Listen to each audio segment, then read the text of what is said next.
कोई कैसे समझाए ऐसे माननीयों को कि कोरोना महामारी बहुत भयानक है। कोई कैसे समझाए कि तीसरी लहर बच्चों के लिए ज्यादा खतरनाक साबित हो सकती है।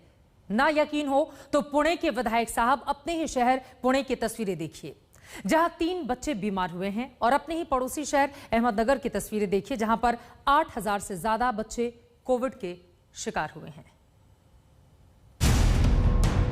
अहमदनगर में अप्रैल में 7660 बच्चे कोरोना पॉजिटिव, मई में 8881 बच्चे संक्रमित। हिंदुस्तान में कोरोना की आहट जिस महाराष्ट्र से आनी शुरू होती है, वहां एक बार फिर डराने वाले आंकड़े सामने आ रहे हैं। मई महीने में महाराष्ट्र में करीब 9000 बच्चे कोरोना संक्रमित हुए हैं। ऐसे में सवाल होता है कि क्या महाराष्ट्र में कोरोना की तीसरी लहर की ये संकेत हैं? क्योंकि एक्सपर्ट की माने तो तीसरी लहर बच्चों के लिए ज्यादा खतरनाक हो सकती है। हम रफली 100 से 125 पेशेंट डेली देखते हैं कुल मिला के।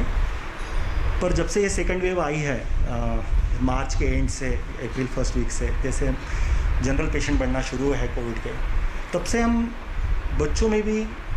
बच्चों का भी प्रमाण कोविड का पॉजिटिव होने का प्रमाण है। हम ऐसा बोलेंगे लास्ट 2 मंथ्स में हमने एवरेजली 10 से 15 पेशेंट्स डेली हमने देखे हैं जो कि आइदर एंटीजन टेस्ट पॉजिटिव है या RT-PCR पॉजिटिव है। ये महाराष्ट्र के अहमदनगर से करीब 20 किलोमीटर दूर के अस्पताल की तस्वीर है। आज तक से बातचीत में डॉक्टर ने बताया यहाँ करीब 52 बच्चों का इलाज चल रहा है। हालांकि इन बच्चों में कोरोना के मामूली लक्षण हैं। बच्चों में संक्रमण बढ़ने के बाद प्रशासन की टेंशन भी बढ़ गई है। 1 साल के नीचे के जो है मई महीने में 85 है। 1 ईयर टू 10 ईयर जो है वो 2694 है, और 11 ईयर टू 18 ईयर जो है वो 6102 है। यानी कि टोटल जो है in the month it is 8881 है। बच्चों में बढ़ते संक्रमण के दर को देखते हुए जिला प्रशासन भी हरकत में आता हुआ दिखाई दे रहा है। कलेक्टर ने बच्चों के इलाज के लिए स्वतंत्र बोर्ड बनाने की सूचना भी अधिकारियों को दी है।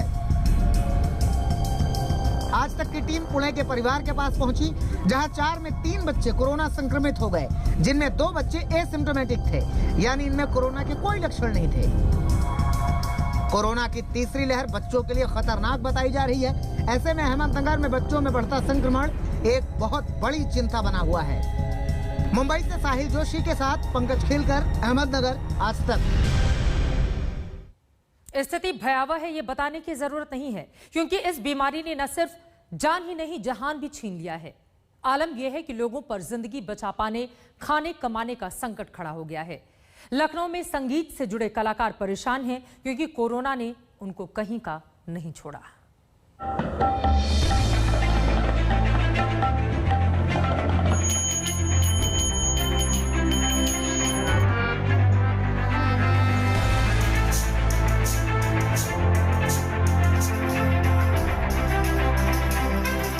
ना जाने कैसी बीमारी आई कि सिसक रही हैं सरगम की सहेलियां, दुखों में आकंठ डूबी हैं आलाप की अप्सराएं, तड़प उठा है सरगम का संसार, रूठी हुई है रुबाइयां, रूठा हुआ है ताल कहरवा, रूठा हुआ है राग विहाग, रूठ गई है भैरवी।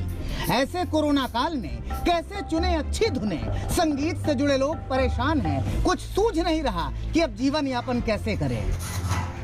आज की स्थिति की बात अगर आप करते हैं तो आज की स्थिति बड़ी नाजुक हो चुकी है। वो काफ़ी कलाकार तो अपने संज्ञान में ऐसे हैं जिनके लिए तो जीवन यापन करना मुश्किल हो गया है भाई साहब, और अगर थोड़ा सा इस पे ध्यान नहीं दिया गया तो आगामी समय में ये गीत संगीत से लोग दूरी बनाना शुरू कर देंगे। हारमोनियम वादकों की स्थिति फाका कशी वाली है। तबला वादकों के हाथों से पड़ने वाली थाप थमी हुई है। जम गया है दर्द सीने में, कहीं से कोई तो हो उपकार, कुछ तो करे सरकार। आज स्थिति ऐसी है कि जो कभी सोचा ही नहीं था, और हम लोग बिल्कुल घर पे बैठ गए हैं। कोई काम नहीं है, ना सरकारी ना प्राइवेट, कोई काम नहीं रह गया है।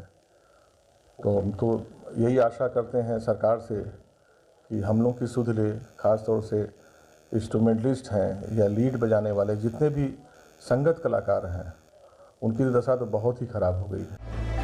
ये वो कलाकार हैं जो अलग अलग मंचों पर अलग अलग समय में अलग अलग कार्यक्रमों में शानदार काम करते थे। यही कार्यक्रम और इनकी यही संगीत की विद्या इनका रोजगार थी, मगर कोरोना ने इनका सब कुछ छीन लिया है। इसके लिए कैसे सामना कर रहे हैं ये तो दिल ही जानता है या हमारा परिवार जानता है, और हमारे जो सहयोगी हैं, म्यूजिशियन हैं, उनका कैसे चल रहा है।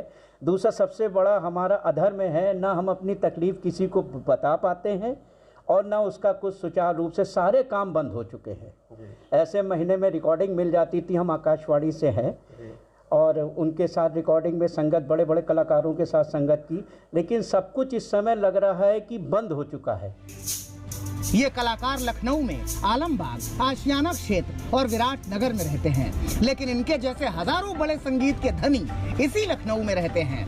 नजाकत और नफासत जिनके दम पर जिंदा है, वहीं इनकी मरने की स्थिति आ गई है। कोरोना ने इन्हें कहीं का नहीं छोड़ा।